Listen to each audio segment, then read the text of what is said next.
Um, um, oh, this hamburger is so delicious.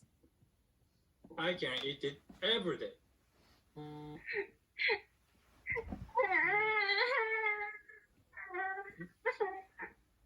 Who is crying? It's me. It is unbelievable to eat meat every day when it's so hot, even now. Oh, Earth, are you okay? I'm sorry, but there's nothing I can do for global warming.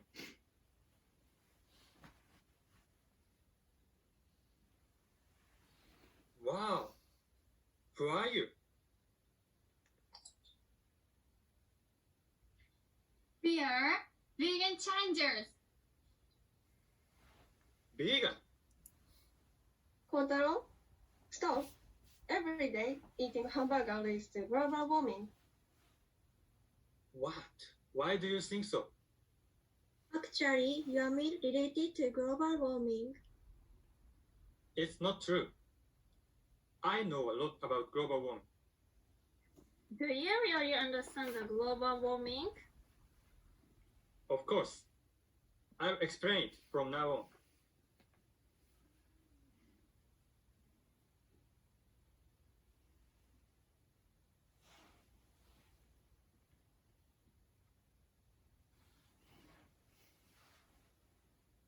How is global warming changing, and what are its negative effects?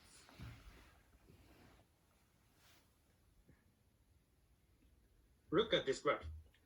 It is said that the Earth's surface temperature is increased by 0.85 degrees from 1850 to 2012. Moreover, in fact, if we don't take measures, it increases by 2.6 degrees to 4.8 degrees in the future. Don't you think it's not related to us?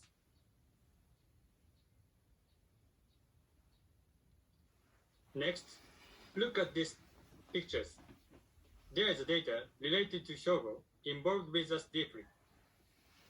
According to the observatory in the prefecture, it is predicted that there will be a 3.5 degrees in 2080 compared to now. The effect of global warming is not just rising of the temperature, but also various things. From now, I'll tell you two of serious effects due to global warming. One is the electricity bill goes up. Recently, the number of hot summer days was increasing. As you can see from this calendar, in West Japan, hot summer days was increased about 60 days. 60 days. Because of this effect, days that turn on air conditioner are increasing. Another is there is a possibility of spreading new types of viruses. Viruses were discovered from permafrost. It retains the power of infection, despite that was activated 30,000 years ago. It also includes a risky situation like COVID-19. Next, the cause of global warming is greenhouse gases. In addition, the emission of greenhouse gases is increasing about 1.5% per year. We should take measures to reduce emissions of greenhouse gases.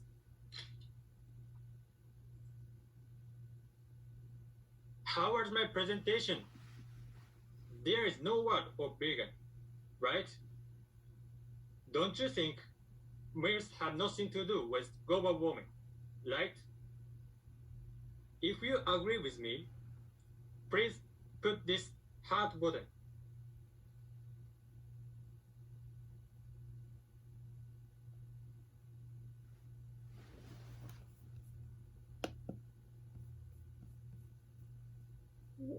Many people think that there is no relationship between greenhouse gases and our meal.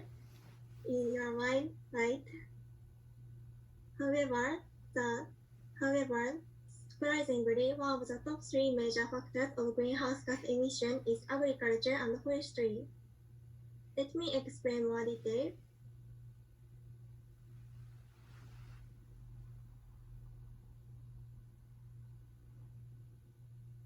Do you know what is the cause of greenhouse gases?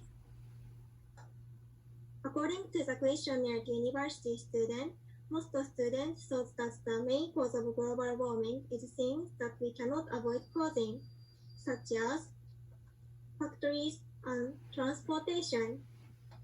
However, the three major factors of global warming contain the greenhouse gases from agriculture and forestry. The word agriculture means that production activities that produce plants in the fields and raise livestock animals. Then, how much greenhouse gases livestock animals cause?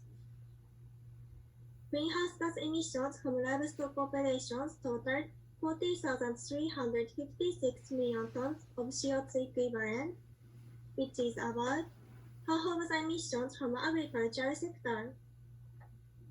In Japan, 39.5% of methane and 80.2% of nitrous oxide are originated from livestock. This amount of greenhouse gases is difficult to imagine, so let me explain how large this amount is. The Food and Agriculture Organization of the United Nations reported that the domestic animals produce 40% more greenhouse gases than are produced by global transportation. In addition, the production of 1 kilogram beef is equivalent to 3 hours of non-stop driving. The livestock industry emits 9% of carbon dioxide that is emitted by the human activities. However, the livestock industry is the main cause of more harmful greenhouse gases such as nitrous oxide and methane. Firstly, I will talk about nitrous oxide. 65% of nitrous oxide, which is charged by human activities, is exhausted by the livestock industry. The nitrous oxide has global warming potential 296 times greater than carbon dioxide. Moreover, nitrous oxide has replaced chlorofluorocarbon gas, which destroys the ozone layer and is considered dangerous. Most of this is caused by the feces of livestock animals. Next, I will talk about methane. The livestock industry emits more than 100 million tons of methane annually, and this amount is increasing every year. 85% of methane that is emitted by the livestock industry comes from the digestive system of ruminants. When they eat feed, they intake feed while they return feed to mouth from the stomach. At that time, methane is emitted. Other sources of methane and nitrous oxide include animal manure, which contributes to acid rain. Therefore, the livestock industry has two kinds of causes of greenhouse gases, that is, animal manure and digestive system of ruminants. In addition, the livestock industry is a major contributor to soil and water degradation.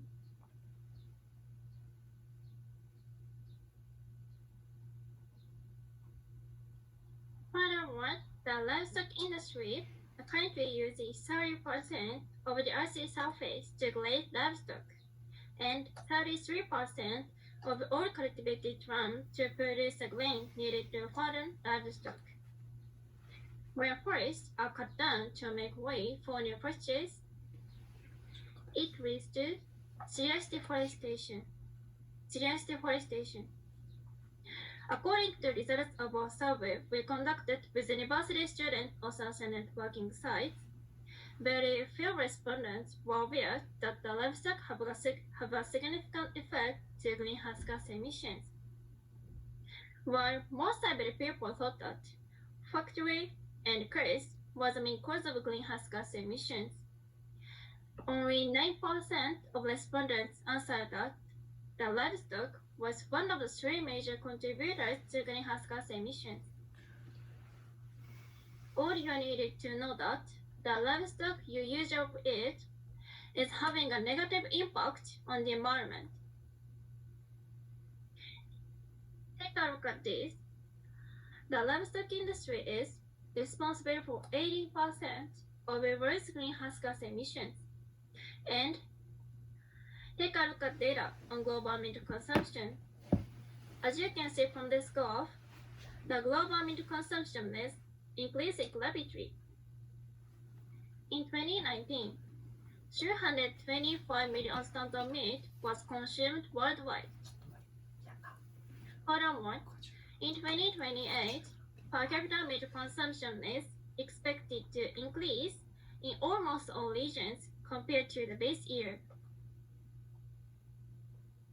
Next, the global meat production is expected to expand by about 40 million tons to reach 366 million tons by 2029.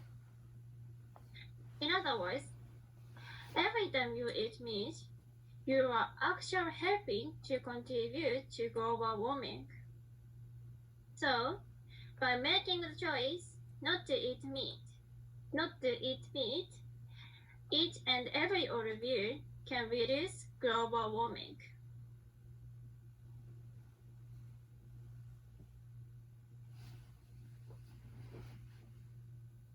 Okay, so today we want you to suggest one simple way to curb global warming. That is to be a vegan. To be a vegan. I guess many people have heard the word vegan, but do you know the exact meaning of it? So firstly, let's share the same meaning of vegan. To put it simply, vegans don't eat any animal products such as eggs, milk, fish, and of course meat. Instead of consuming those, vegans eat tofu, soy milk, and soy meat. And also, vegans don't use any animal products, such as genuine leather and wool. Instead of using those materials, they use natural plant fiber. Like this, if you become a vegan, you can curb global warming with your. You can curb global warming. Hey, stop. It is too hard for me to be a vegan. I really like eating meat, like this hamburger. So I think I can't continue such a meatless vegan lifestyle. Okay, please calm down. I totally agree with you. It is so hard for us to live without any animal products. Yes, so today we want to suggest you more sustainable way to curb global warming.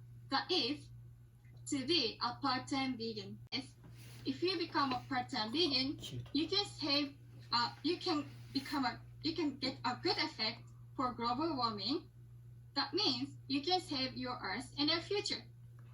Okay, so let's move on to the way to be a part-time vegan. These are simple 3 steps. And the first step is deciding your cycle. You can set a meat-free day whenever you want, but we recommend you to set once a week, because it is easy to start this cycle. And second step is having a plant-based meal. If you search the vegan list on the internet, you can find a lot of wonderful ones. And also, we have our Instagram account which name is Vegan Challengers. So if you haven't followed it yet, please check it. And lastly, sharing it on SNS. We want you to share the plant-based meal with #VeganChallenge. If more and more people take part in this action, it becomes a big effect to curb global warming. And just through these 3 simple steps, you can easily become a part-time vegan. And also, if you become a part-time vegan, you can curb global warming with your sustainable lifestyle. And that means you can save your earth and your precious future. Why don't you be a part-time vegan with your sustainable lifestyle? Oh, thank you. I get it. Through being a part-time vegan, we can save the future. But is it hard for me to make plant-based meal? And what is Vegan Challengers Instagram account like? Okay, thank you for your nice question. So from now on, we'd like to go to our Instagram account. Okay, this is the QR code of our Instagram account. So if you haven't followed it yet, please scanning it or taking a picture it now. Okay, is it enough for time? Yeah, okay, so next, let's move on to our Instagram account. Are you ready? Okay, so let's go to our Instagram account. Yeah, here, this is our Instagram account, and we post a lot of nutritious recipes every day. And okay, so let's take a look at this one. Yeah, this is a ginger roast made from soy meat, and we post the ingredients and how to make it. So just watching our Instagram account, you can easily make a plant-based meal. Wow, it looks delicious. It looks like it's easy to make. I understood vegan is good for the environment. But is there any benefit to us? Sure, vegan has also good effect for us. So I told you several advantages to take part-time vegan in your life. I have two parts of reasons. First one is physical health, and second one is mental health. At first, let me tell you about physical health. According to Meat-Free Monday, if a person makes one meat-free day a week for a year, his or her healthy lifespan will increase by 1.67 days. Next, according to vegetarian research, a carefully formulated vegan or vegetarian diet is appropriate for all stages of one's life cycle. They have a lower BMI than non-vegetarian and a lower mortality rates from ischemic heart disease and lower blood cholesterol level. And they also have a lower rate of hypertension, type 2 diabetes, and prostate and colon cancer. Moreover, according to a survey, free-living individuals with type 2 diabetes were randomly assigned to a low-fat vegan diet and the diet following the 2003 American Diabetes Association guidelines for 74 weeks. Most diets were reduced in weight and plasma lipid, but vegan diet is improved plasma lipid and glycemia more than a diet following American Diabetes Association. Then, it is mental health. According to a survey conducted by the University of Washington, 219 second subjects were divided into two groups, one on a vegan diet and the other on non-vegan diet, for 18 weeks. The results showed vegan diet is improved depression, anxiety, and productivity, and also has a greater well-sense of being and physical health. Lastly, I tell you disadvantages of eating meat. According to IARC, as eating processed meat for every 50 grams per day continuously consumed, the risk of colorectal cancer will increase 18%. From the same studies, researchers found beef, pork, mutton, horse meat, and goat meat did not show as strong evidence as processed meat, but for 100 grams per day continuously consumed, the risk of colorectal cancer will increase 70%. All of this means veganism not only good for the environment, but also good for our own health. Would you like to try to part-time vegan one day a week?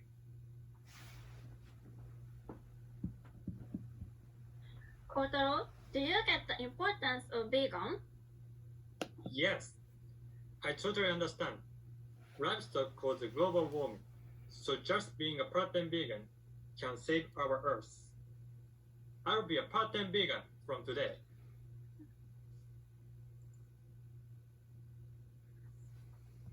Like Kotaro, if you are interested a little bit part-time vegan, please hit the heart button.